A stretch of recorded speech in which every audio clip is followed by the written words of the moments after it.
Hello, hello. Welcome back to Calm AF. I'm Kristen. If I sound a little different, that is because I am recording this on my phone. And if you've been around, if you've been a long-time listener, you might be thinking, I feel like whenever Kristen records from her phone instead of her podcast studio, aka closet, usually means that something's gone down, life has turned upside down in some way, and you would be correct. Life has definitely turned upside down. My family has experienced a very, very devastating loss. And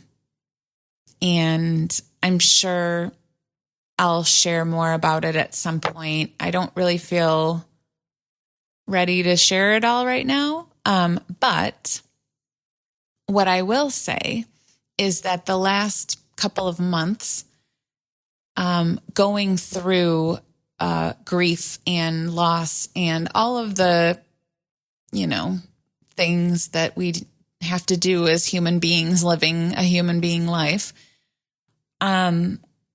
my resolve for what I teach, my passion for what I am doing with my life, teaching people how to stop just going through the motions, how to change their lives if it's not a life that they are enjoying, the passion feels stronger than ever.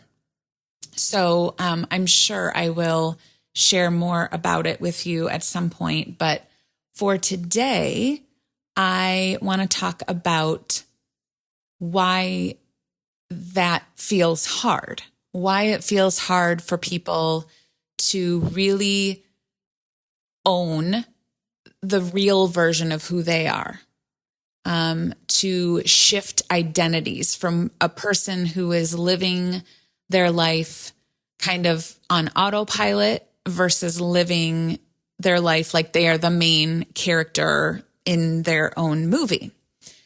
So that's what we're going to talk about today. All right, let's dive in.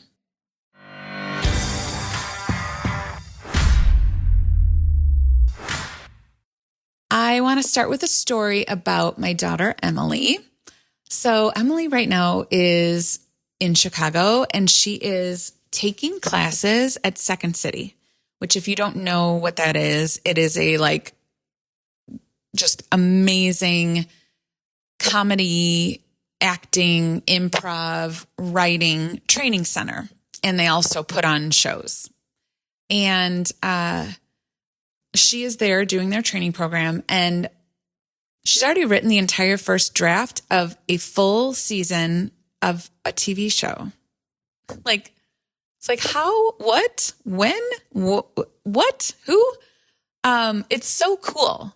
Like, as much as it's hard to kind of let your kids go and let them grow up and go off and be adults, it's very cool when you see them really find their stride and find their passion. It's very, very cool. So that's what Emily's off there doing. And this show, it's like a whole world. The characters are so real and layered and complex that I swear my brain forgets they're fictional. She was telling me a story about a conversation she was having with a friend, and I was very much picturing one of the characters in the show. And I was like, oh, wait, no, that's not a real person. So a couple months ago, she was home in Denver for fall break, and she was still doing a lot of writing, but we would take these really long walks. And that is oftentimes when we would talk about her characters. This is before she had finished the whole season. But she was kind of figuring out, describing them to me, kind of telling me where the show, was going this season. And she would tell me everything about these characters, everything, their childhoods, their insecurities, their humor, what they are afraid of, what they want, what they don't admit they want, their relationships, like what kind of cereal they like, the way they eat cereal. I'm serious. She knows everything about these characters. And on one of our walks, she was trying to figure out how the main character was going to show up in an episode that she hadn't written yet. And she was really struggling with it, not because it was necessarily hard, but because of how thoughtful she was thinking about it. Like, she was taking into account the character's past and her patterns and her emotional arc, how she experienced feelings, where she wanted the season to go, and what this particular scene was going to mean for this character.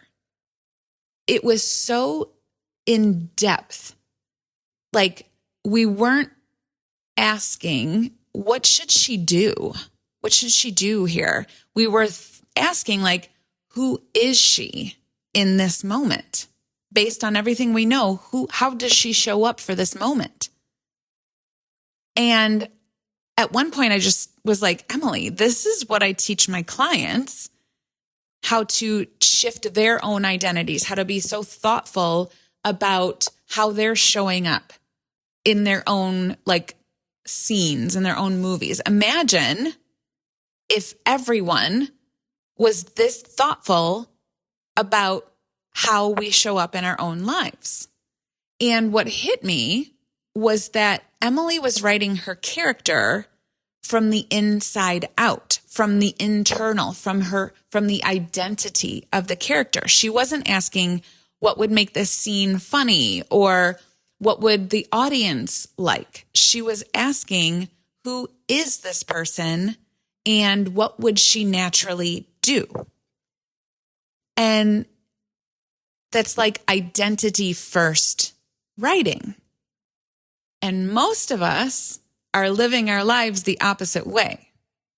We're asking, what should I do in this situation? What should my decision be?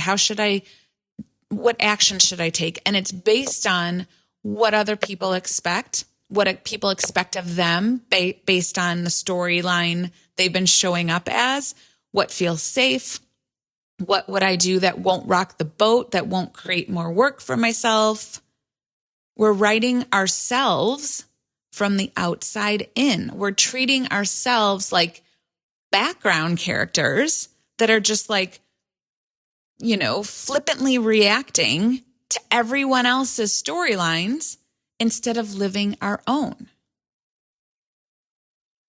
In my experience, especially the people that I work with, which is mostly high achievers, people pleasers, energy managers, we live as though we're the background character in everyone else's movie. You show up based on what other people need. You are a shapeshifter, an identity shapeshifter to keep things calm. You react to what could happen instead of showing up and responding, right? You're thinking about how you don't want to disappoint people. You wait for permission. It's like we're always waiting for someone else to write the scene and to develop our character based on what everyone else wants it to be, which is crazy, right? Because this is our life. If this is a movie, this is the only one you get. Each scene that comes into your movie, your life, is an opportunity for you to decide how you are going to show up for this scene. And we want it to be, instead of, well, what do other people, what does the audience think, or what do the other characters want? What do you want? How do you want to show up in the scene? If you were watching the scene, how would you want the character of you to show up? Right?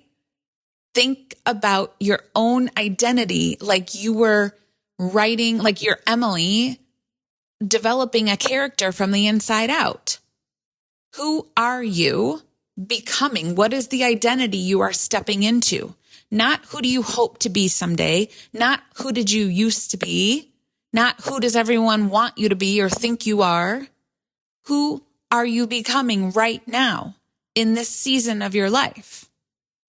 Because once you answer that question, once you get clear on that identity, everything else becomes simpler. The reason why Emily was able to fly through writing her first season, that first draft of the season, is because she knows these characters inside and out. She knows their identities. So it's not like she's trying to make them become something. She's setting them directly in that identity. Your identity needs to be shifted first, and then the behaviors and the decisions, they all shift once you are in that identity. Let me try and explain it to you by using an example. A while ago, I had an episode with my client, Danielle.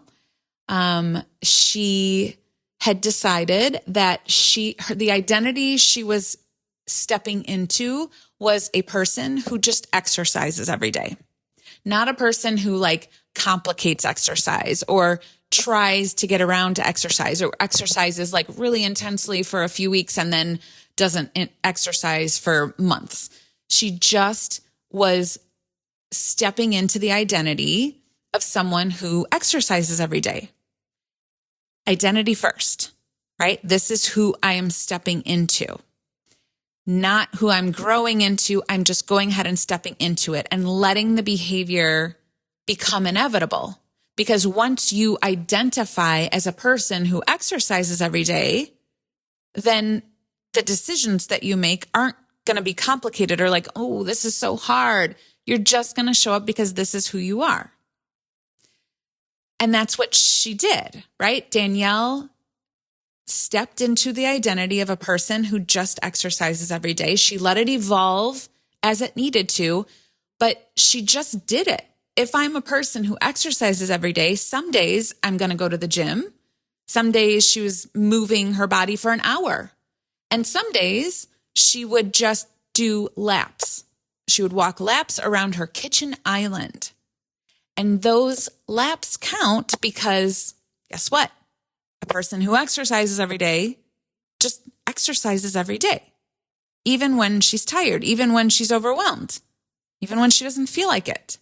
And it's not because she is forcing herself or trying. It's because she is embodying that identity. This is exactly what Emily does with her characters. She doesn't ask, what should this character do to move the plot forward? She asks, who is this person in this scene? And then the behavior flows naturally from that. Danielle didn't build a habit. I mean, she did build a habit, but the way she built it was that she stepped into a character. That's why it's stuck. That's why it's sustainable. That's why she's still today, I don't know how many days it is now, but she is still a person who moves her body every single day. That's the reason why her nervous system didn't revolt and do it in a very much like stop-start pattern, is because her identity was like, oh, no, this is just who we are. It felt safe. Identity always will precede behavior changes. Now, the reason why change feels hard for most people is because you're approaching it from the wrong kind of angle, right? So when you are wanting to become a person who exercises every day, what our brains are going to do, because nervous system's job, remember, is to keep you safe, and being safe means that it's the same. Like everything is the same. As long as if you're alive right now, we're just going to keep making sure you do the same things every single day, because new is dangerous. So when you decide that you want to embody a new identity, but you're taking it from like the outside in, oh, I have to change these habits and I have to do this, and here are the things I have to give up, and here are the things that I don't get to do anymore. You go into a new habit assuming it's going to suck, right? Like this is going to be hard. I'm not going to be able to just lay on the couch every day. I'm going to miss my food, whatever. This is just going to suck. And that is just simply background character thinking. It is not the embodied, like ingrained, inside out main character thinking. That's reactive. That's the version of you who believes that you don't really get to decide how you show up for the scenes of your life. But when you step into a main character identity, that conversation changes. It's not like, ugh, I said I was going to be a person who exercises, so now I have to exercise. It's just, this is the moment that shifts my storyline. I don't have to make it hard. You make decisions through intention, not fear. It's the same situation. It's just you're showing up with a different energy because you are embodying a different identity. And when you do that, the outside world, the external, will completely shift without you having to like work extra hard. This is what I want you to take away today. Every single moment of your life that you are living is a scene. And every single scene is an opportunity to show up in alignment with the identity, with the character you're becoming. And it's not just pretending, right? It's what Emily does when she writes. It's what Danielle does when she walks around her kitchen island. It's intention. When you see your entire life as this like story arc, you realize that the way you show up in the small, boring, mundane moments is what determines who you become in the big moments. It's not about the big moments. It's about the small ones. You don't become confident by waiting for a moment that requires confidence. You become confident by being confident in tiny little scenes. You don't become self-trusting by, hoping that when a big crisis shows up, you can trust yourself. You become self-trusting by making tiny decisions to trust yourself on a Tuesday afternoon when you think that you can't trust yourself to follow through on a project, right? If you saw your life as a movie and your future self as the character you are writing, how different would your choices be? How different would your presence be? How different would your decisions be? What would be different about how you are showing up, how you are managing your emotions, how you are thinking, your mindset, your boundaries, your daily habits? Because you are the writer. You are the actor. You're the director. You're the camera operator. You're the costume designer. And you are the main character. So the question is, are you writing yourself intentionally, or are you letting everyone else write you by default?